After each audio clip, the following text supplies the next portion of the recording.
test at 5, pressure was 30.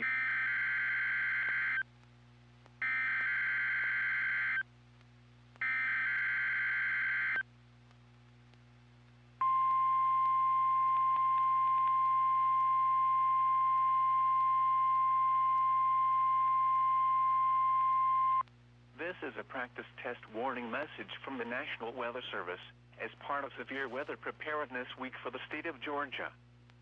Repeating, this is only a test. This practice test is in effect until 9:30 a.m. Eastern Standard Time for all of Georgia. Had this been an actual warning, please think about what you would do right now if you were at home, at work, or in your car.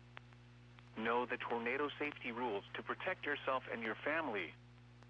This test warning is conducted annually during Severe Weather Preparedness Week to allow schools, businesses, emergency managers, and the public to exercise their tornado safety procedures.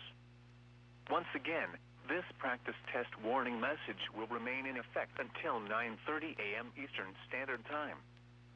There will be no follow-up statements issued.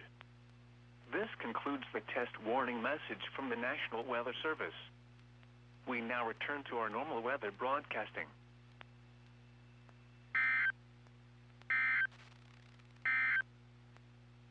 Here are the